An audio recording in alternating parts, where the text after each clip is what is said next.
Welcome to Power Players by Origis, critical thinking to deliver the promise of clean energy. This program brings you leading voices in solar and energy storage and sectors impacting renewables, exploring challenges and solutions for industry growth, the true cost of operating and maintaining power plants, and system asset management considerations. My name is Josh Corbett. I welcome you to this episode, hosted by Michael Eyman, Managing Director of Origis Services.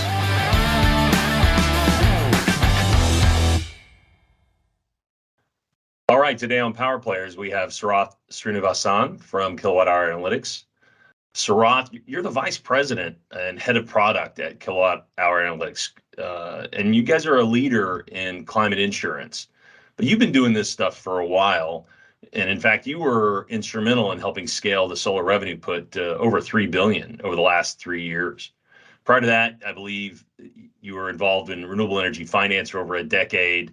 You've done a number of transactions, worked in the capital markets, and you've closed over $5 billion in transactions during that period. You've also managed the solar business unit at Gardner Capital, helping acquire, develop, and finance over 120 megawatts of solar projects in the Southeast and Midwest. And you were instrumental in financing over 100 megawatts of C&I solar projects at SunEdison when you were there. Now, I also would note that you have a degree in mechanical engineering from the Indian Institute of Technology in Madras and an MBA from MIT, of all places, Sloan School of Management. You are originally from Chennai, India, and you now live in Brooklyn. Is that correct? That's right. After 7 years on the West Coast, I moved to Brooklyn recently. Why Brooklyn? How did you end up in Brooklyn? Well, that's a long story, but first, thanks for having me on this show. Welcome to the show. Yeah, thank you for having me. This is a great forum for folks in the solar operations community to exchange ideas and hear each other's views. So thanks for doing it, and thanks for having me. Absolutely. Before we go any further, did I say Sarath Srinivasan? Is that correct? Did I mess it up? You got it. Bang. Look, we're off on a great foot already. This is going to be a fantastic episode of Power Players. So how did I end up in Brooklyn? So I actually lived in New York for a few years right after business school. So I still have a lot of really good friends here. And then I moved out west for 7 years, still love San Francisco. But just after the pandemic, felt like a change of scene, wanted to come back out east. And this time figured try living in Brooklyn. So here I am. All right. I mean, I wish I knew more about Brooklyn to ask more questions, but I don't. Hopefully, if I get a chance to go out there, you can show me around a little bit, and then if I ever run into this situation again, I'll have more to say about it. But anytime. But we're definitely hitting the upper limits of my knowledge, which is zero.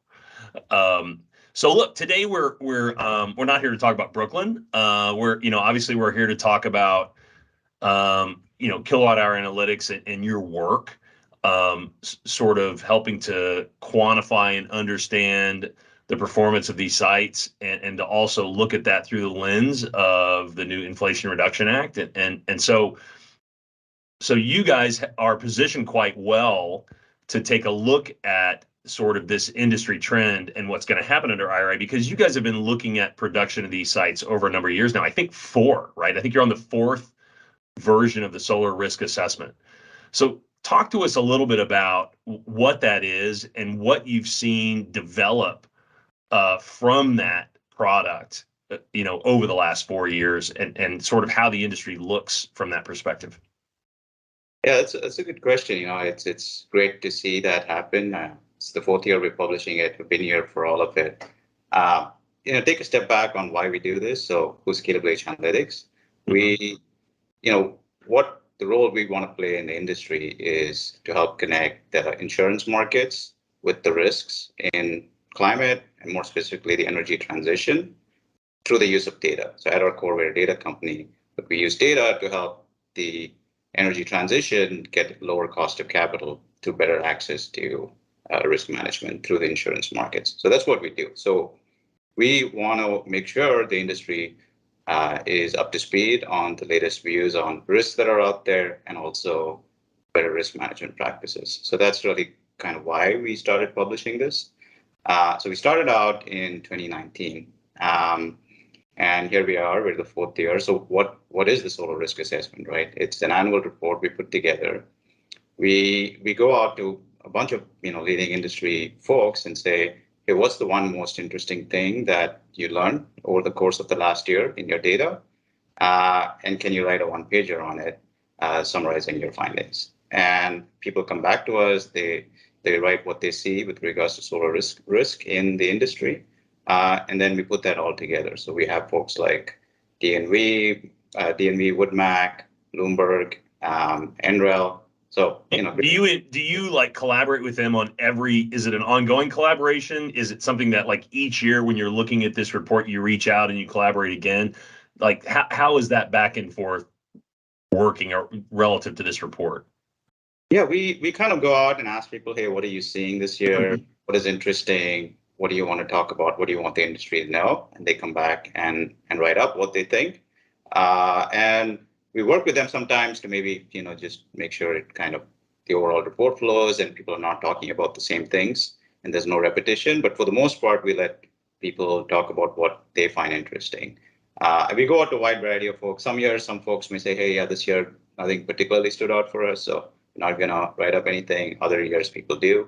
So there's kind of a changing cast of characters sometimes. But, but every year, because our industry is growing so fast and maturing so quickly, there's always really good insights that come out every single year. So as opposed to it being like a snapshot where you're doing a project each year, it's more about reporting out to the industry on what is inherently an ongoing activity. Did I get that correct? Yeah, that's right. And that's why we do it every year, right? Because we want to see what's changing over time. And this year is particularly interesting. When we published it, we didn't think the Inflation Reduction Act was going to happen. And now that's just going to pour a lot of fuel over the growth story of the coming years. So if anything, we think it's more important for us to be aware of what's happening and kind of keep track of it over time. Yeah, and the IRA is a whole other topic, and we're gonna get to that a little bit later. But I want to make sure people understand, what you do in the meantime and what this report is, because I have to tell you, I've read it every year. I was there year one, talking with your CEO at the time and making sure that we had some clarity, because you guys came out with some really interesting findings, particularly in the Southeast, which at the time was where the majority of our projects were. And so I've watched it sort of develop over the 4-year period, and I've seen you guys address these issues that are coming up in the industry, through that venue, and then put those out. And you should be commended for making the industry better, spending your money as a company to make the industry better. So let's talk a little bit about what sort of things did you guys see, this year that came from the data? What can people take away, high level, and then where can they find the report if they want to go dig in a little deeper? Yeah, I'll address the second question first. So sure. You Google KWH Analytics, Solar Risk Assessment, you go to our website, you can download the report for free, something we want the industry to read and everyone to get on the same page on. In terms of the interesting findings, I thought what we can focus on, there's a lot of really great contributors. We have 14 different reports. I don't think we'll have time to walk through all of it, but what I wanted to focus on was solar asset performance. It's something, something we've tracked over the years, and I think we see interesting trends that's important for the industry to be aware of. So I wanted to focus us on that.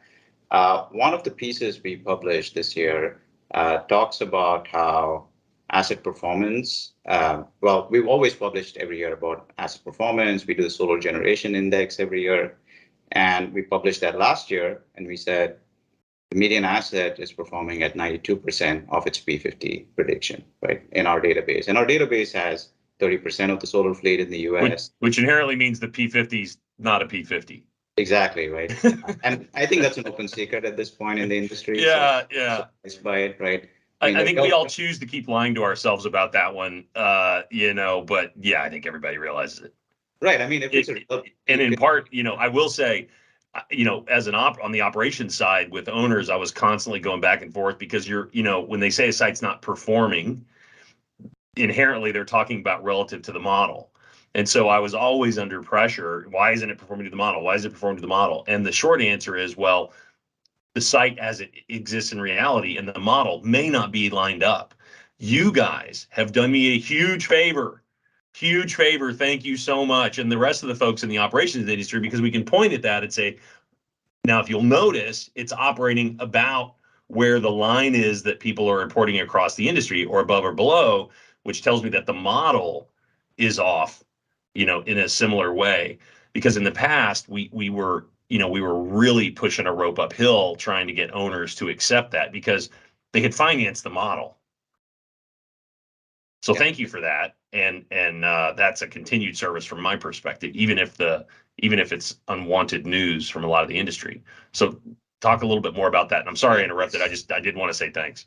No. I appreciate that, and that's really why we do it. But it is unwanted news, right? But why is it unwanted news? Let's talk about that. So if your asset, you invested into a solar asset, you're the equity owner, and your asset performs at 92%. On the face of it, you may say, oh, 92% is still in the 90s. It's not so bad. But if you're equity, these are highly levered assets. You have tax equity, you have debt. What that really means is if you invested 100 million into equity into solar assets and your assets performing at 92%, and that's the median, by the way, there's a lot of assets that are far worse, right? 92%, your equity is already impaired by 30 to 40% on day one. Wait a minute, I'm confused. Or maybe I'm not confused, but I want to make sure that the people watching this can sort of understand it. So can you walk through that a little bit? Because regular person off the street or regular person in the solar industry listening to this might say, well, wait a minute, 92% is only 8% off of 100. Why are your returns impaired 30 to 40%? Talk about that stack and why that plays out that way. Yeah, sure. So maybe let's use some round numbers, right? Every $100 of cash flows that come in, some of it goes to the tax equity, some of it goes to the debt. Let's say out of $100 that come in, $80 go away to those two stakeholders over the first couple of years, or the first few years, especially when the tax equity is still in the deal. And now first 5 or so, yeah. Yeah, and out of that $100, now the equity investor is getting $20, right?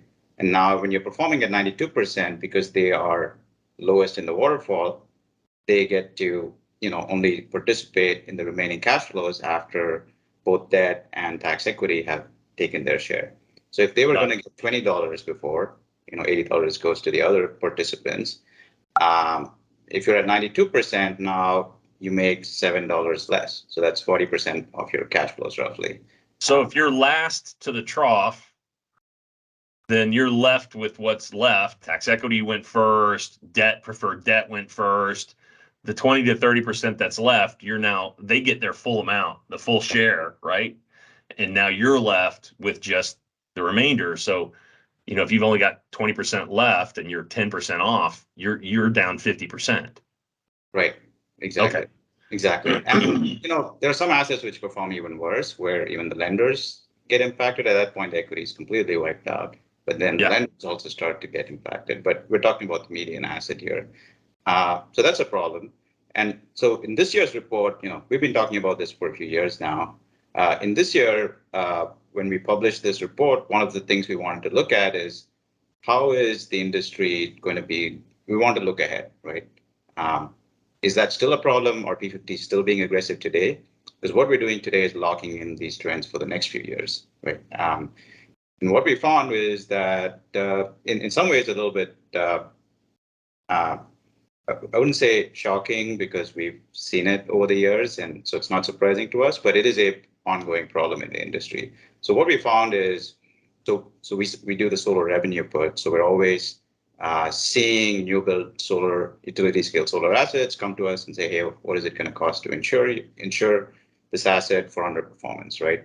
And in order to do that, we have our own model that's back tested on all the data we have that can predict the P50 pretty accurately. And so when someone comes to us with a P50 estimate, we run it against our model, so we know what the real P50 is, so to speak. And so we just look back at all the sites we looked at over the last year. So in 2021, we looked at something like 9 gigawatts of solar assets, and we priced all of those up. And when we did that work, we found that more than 1/3, so 38% of the 9 gigawatts, the P50 delta was greater than 5%. Right. So, and within that category, if you look at what the median is, the P50 was off by 7%. So think about it, you're an investor in equity assets, you're investing into all of these different projects. You may get lucky and you may pick some projects which have conservative estimates, and so you're okay. But if 1 in 3 assets has aggressive estimates, you're more than likely to get burned by this trend. So I understand this. And I think, the industry is sort of coming to grips with this in part due to the quality of your report, which gives sort of a third party objective truth, that people have to, so it's, I think everybody used to be like, well, this project is a problem and you, the operator, need to fix it. And now they sort of understand it's not this project, this is a broader trend, right? I think that's what this report has helped to do and what kilowatt hour analytics and Brooklyn Sarath has helped to do. So, but what do they do about it? Like, how do we solve it? I mean, because it seems like the motivations for, the PPA rates are competed down. So you've got to give a competitive number. So that squeezes the developers so that they've got to sell the projects for a certain price in order to do well. And then the owners, particularly if you're like an infrastructure fund or somebody like that, you've got money that you've got to deploy. And so you have all these pressures which have created this reality, right? Yeah. And then the IEs are sort of stuck in the middle, having to backstop something that may or may not be, a real P50. And if they don't, they're not only not going to be able to finish that job and get paid, but they're not going to get the next one. So they have those pressures. So how do we solve this? Because I can tell you from the operations perspective, we are absolutely sick of getting measured against targets that we cannot hit. Absolutely. That's a question we kind of ask ourselves everywhere, right? But to really think about, you touched on this a little bit, to think about solutions, we kind of have to start with why this is happening. Yeah. And the reason really is that the incentives that have been set up are, push people towards aggressive P50 estimates.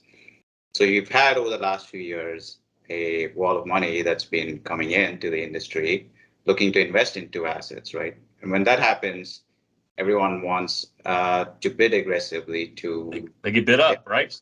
And so if you're competing and you're the one that's going to take a conservative view on the P50 estimate, means you probably lose out on the bid. We've had large asset owners, utilities who've been in the power business for over 20 years complain to us about that. It's like, hey, this is a problem. All these, all the new capital that's coming into the industry is making aggressive assumptions and outbidding us. And we are seeing that that's just not sustainable in the long run. I think what we have seen, though, is longer term asset owners who know they're going to own the asset. It's kind of magic when you think about it, but you tend to see that their P50 estimates are not as aggressive. So to some extent, I think just as the industry matures and grows up and we have larger asset owners or long-term asset owners, I think they really can set the trend, because finally they are the ones that have to live with this asset for 20, 30 years. And if they're going to be the end owners and they value it a certain way, I think that flows back through the system. So in some ways, it's kind of something that tends to mature over time. And hopefully, O&M folks like yourself, you're not put in that position where you're handed this unrealistic production estimate and then held to that standard. I mean, that's a game you can never win, right? Because you're never going to hit there because it's just systematically aggressive and you're not going to be able to get there. Some of the other things we're seeing, just one other thing is, one of the other things we're seeing is folks also, when you actually talk about the mechanics of how it happens, you see sponsors go to multiple IEs and ask for energy estimates and then pick the one that's the most aggressive, right? So that needs to stop. And then once you're actually doing the estimate, the mechanics is, in a PV sys, you have 15, 20 different assumptions. If all of those, each one of those gets turned in a certain knob, all the knobs get turned in a certain way, it all adds up to, I guess, 8% overall. And so I think making sure the energy estimates and how accurate they are. There's validation done on it. There's accuracy of the estimates, and people are actually being evaluated over time how accurate these estimates are. I think that's a mechanism that we need to develop as an industry, and we've started to hear some of the bigger stakeholders start to talk about that already. There was some irony in a previous statement that you said, where you said the utilities are complaining to you. The utilities also on the far end are setting up the problem because they run RFPs on the PPAs and drive them down to a lowest number, and then they complain on the back end about the aggressiveness of the numbers, which were in part driven by the need to drive the economics in order to compete for those lower PPA rates. Yeah. So it's interesting to me where you've got players in the marketplace that both identify the issue as a problem for themselves and then contribute to it at the exact same time. And you're right, operations is a zero-sum game. If everything runs perfectly, then we just get a pass.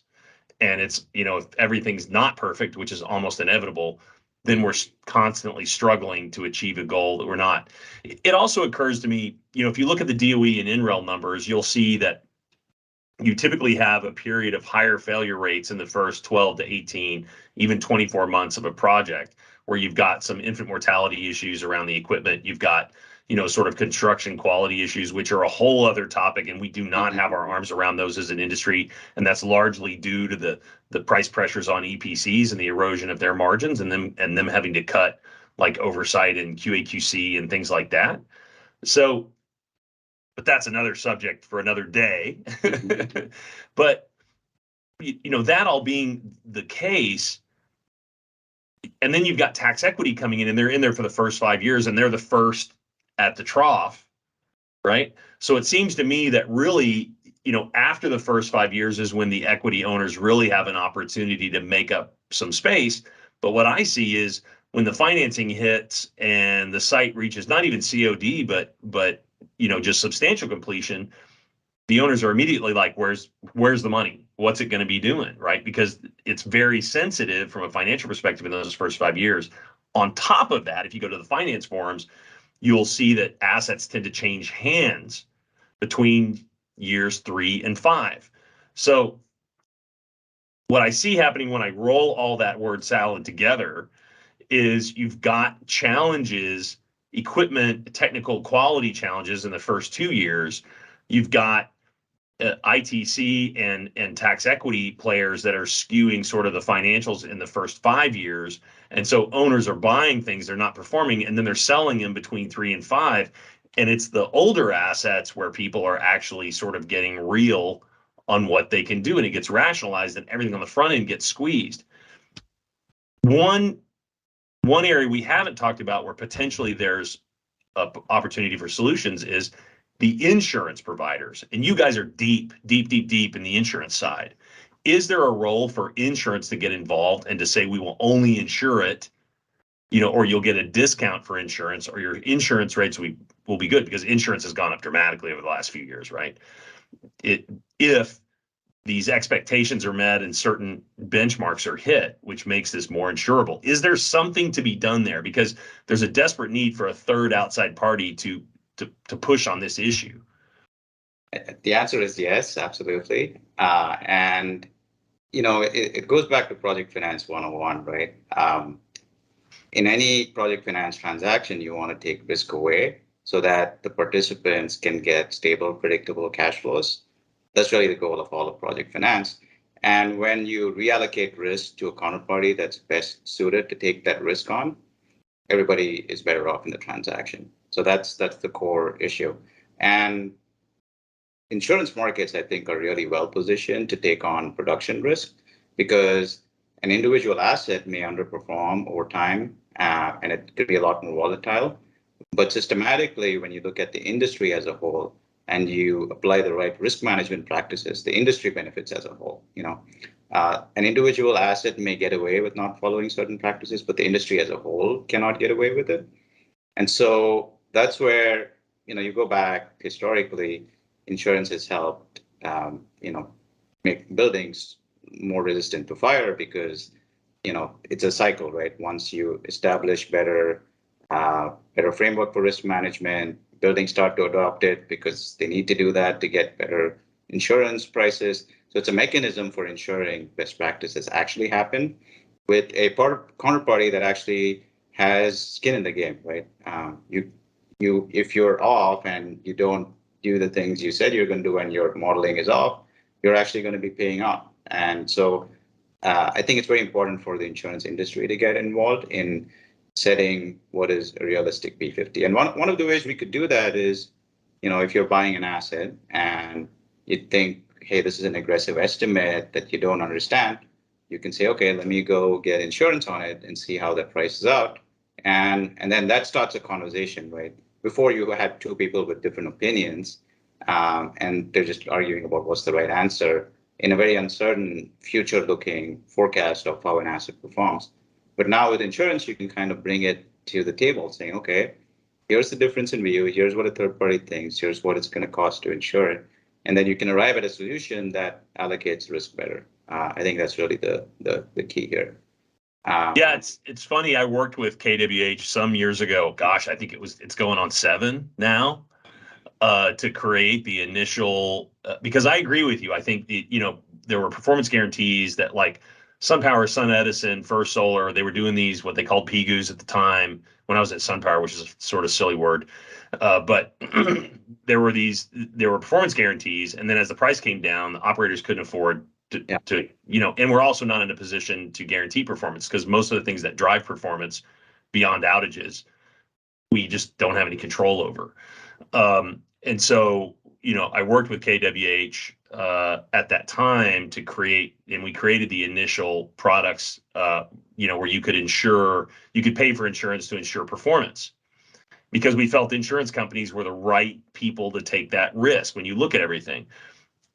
Has that product taken off? Because I know initially when we did that, we got, because my hope was, as an operator, I wanted to also be able to sell that product from a third party. Mm-hmm. Because if people want a performance guarantee, I want that performance guarantee to be with the right entity. I got very few takers. Yeah. Well, I say few, I mean zero, because nobody wanted to pay to backstop the performance. Have you guys seen that trend change at all?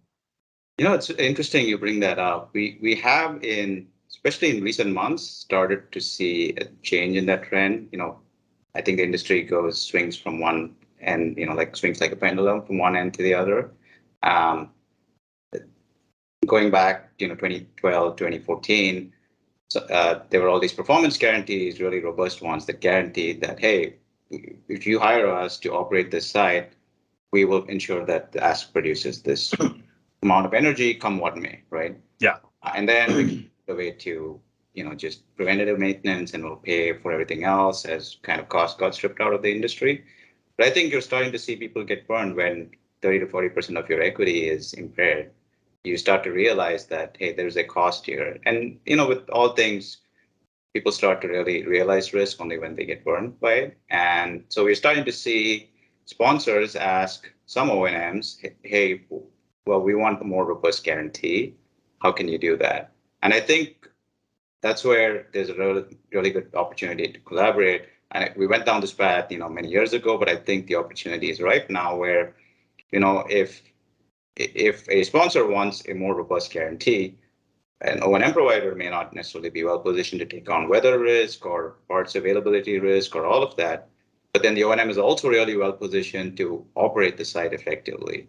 But when you combine forces and you bring the two together, you can actually offer a more robust guarantee to the market. And I think we're starting to see some change in the industry, especially partly driven by the recent law that got passed, which kind of makes production more important than it was before. Yeah, and I will say, for those owners that are listening right now, there are no free rides, right? So, at the time that performance guarantees were being provided, O&M contracts were $16 to $20 a kilowatt. Today, they're like $4, right? So a lot of the reason why you don't see those performance guarantees is because they're not willing to pay for those and to backstop risks like weather, quality, supply chain issues. that you can't control is expensive, right? From an operator's perspective. And our contracts are so small that our contracts just can't absorb those risks. The only way to do that is to increase the cost of the contract, in which case, much like the PPA competitions or the buying projects, we'll never win a contract. So I think the insurance and going out to an insurance product is the right way to do that if you really want to mitigate that. Now, you just mentioned something, and I want to talk about it. And the Inflation Reduction Act, and everybody can argue the name. I'm not gonna go down that line here, but there's a lot in there that has to do with the renewable industry, and in particular, we saw that solar is now eligible for a PTC, and so not just an ITC. Now, maybe and I don't know. Do you get both? Do you have to pick between them? I don't think we've gotten all the direction from all the the DOE, IRS. All these guys haven't come out with their interpretation and the rules around this as of yet, unless somebody else knows something I don't as of this morning. And so we don't know the details, but how do you see the renewables part of the IRA and those changes changing behaviors and changing the industry from your perspective and in the context of this conversation? Yeah, it's really huge, right? Obviously we're all really excited for it and the amount of growth it's going to bring. But yeah, the change that you highlighted, I think, is a pretty big one, which is that solar assets are now, eligible to elect for the PTC. Before it was only the ITC.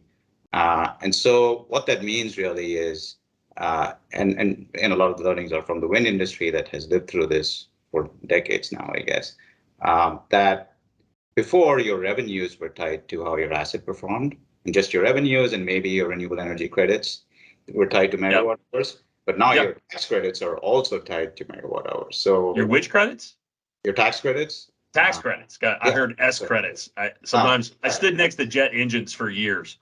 So sometimes I don't get it right. So your tax credits are now tied. So your tax credits from the PTC? Exactly. From the PTC are also tied to how you perform, right? So now suddenly, if your asset underperforms, there's a double impact. Not only are you getting less energy revenues, less revenues, you're also getting less tax credits. And so that just exacerbates the impact of underperformance on the entire capital stack, right? So I think it becomes doubly important.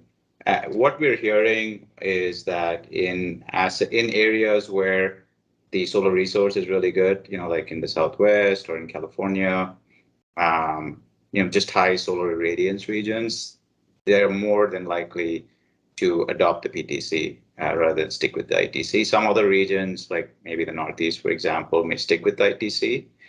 So there's a big part of the country that PTC is going to become possibly become the dominant way of financing solar assets. So it is important. Does that mean, so if you pick the PTC, so tax equity's out? No, you still have tax equity in the structure. Do you? Yeah, you still have tax equity. It's just structured differently. So you have tax equity in the structure. They're in the deal perhaps for a little bit longer than they may have been under an ITC scenario where they got more of the tax credits up front. Here they have to stay in for the full 10 years to get all the PTC credits. And there's a structure where they would put in some of the equity up front and then they'll hold back some of it and then only release that based on how the asset performs. And if your asset performs below the required amount, they then make up for it in other ways. And the impact of that flows on downstream, right? So let's say you were supposed to get 100 megawatt hours worth of tax credits in a year, but you only got 80. So now you're short 20. You're going to fill that gap in some way. Maybe you start to pull in more cash instead of credits as a tax equity investor. Now, once that happens, now the lender has less cash. So the lender has to pull in some of the cash from the equity, and now your equity is impacted even more. And so getting underperformance, I think, becomes more important. I wanted to call out, I think, back in 2000, I think the late 2000s, the wind industry went through a issue around underperformance. For sure, yeah.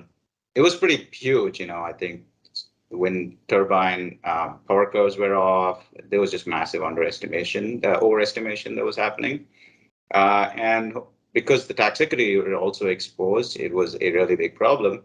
and the industry had to hit a reset button. They had to go through some validation, redo how they, estimate the P50s, and I don't want to say the solar industry is at that point yet, but directionally the trends are similar, and at some point we do want to course correct and get better at estimating P50s. So what you're saying is that what happened in wind is coming our way. We're going to have to get real about the performance if we're going to get paid on that performance. Exactly. I'm boiling things down to speak that I can understand. So yeah, it's definitely because if more. I can get it, everybody can get it. Yeah, it's definitely more important today. And then the other thing which you called out earlier was construction quality, equipment quality, because we're going to go from the industry already was scheduled to grow 4x over the next decade, and this is going to make it even more of a growth story well beyond that. That just means, and this is in the backdrop of supply chains getting reshored back to the States. So there's just a lot of change happening in the supply chain.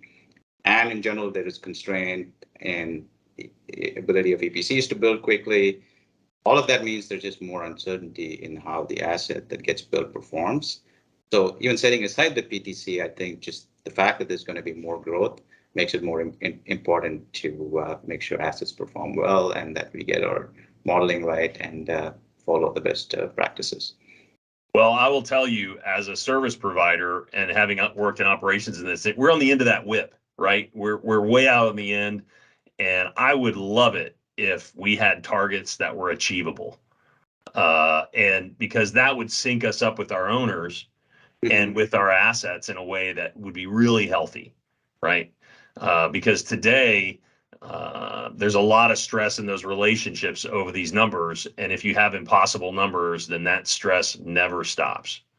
And you can switch providers, you can change your O&M, but the outcome is going to be the same, Right. And so that's, so realistic estimates, at the performance, and then getting paid for that performance, so that what I'm going to call performance tax equity also is in the same boat with everybody, I think is a really healthy change.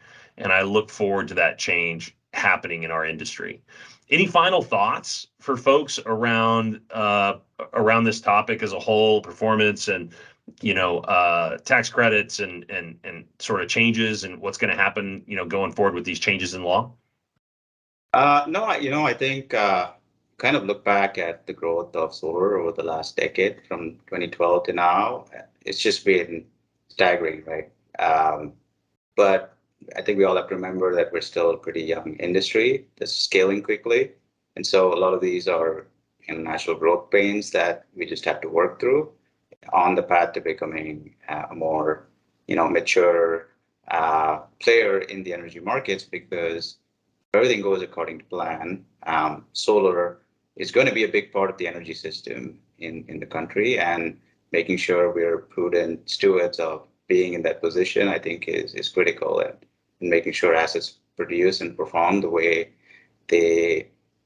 we say they're going to, I think is going to be the key there.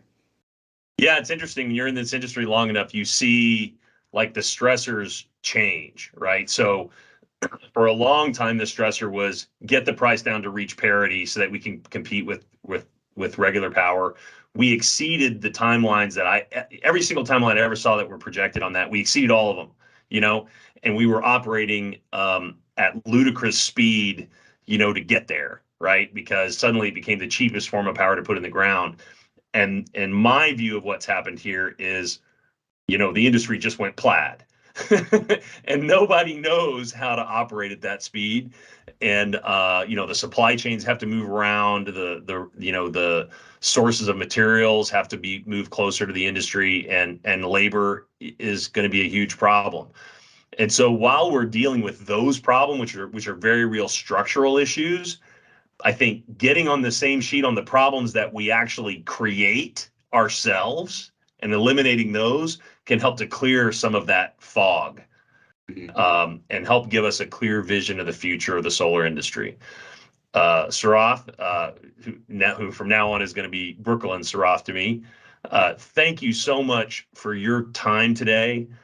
I hope that people listening to this have left with a better understanding of sort of some of the challenges and also the opportunity that we have in front of us.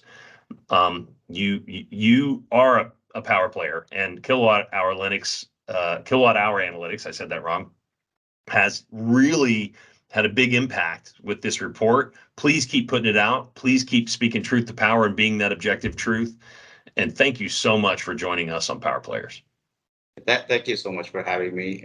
Really enjoyed the conversation. And yeah, we will keep putting it out every year. You can be sure that we'll keep doing that.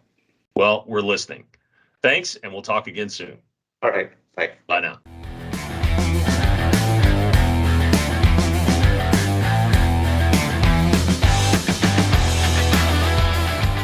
Find summary thoughts on this topic and more insights into operating your clean energy assets at origisservices.com. Thank you for listening to this episode of Power Players by Origis, critical thinking to deliver the clean energy promise.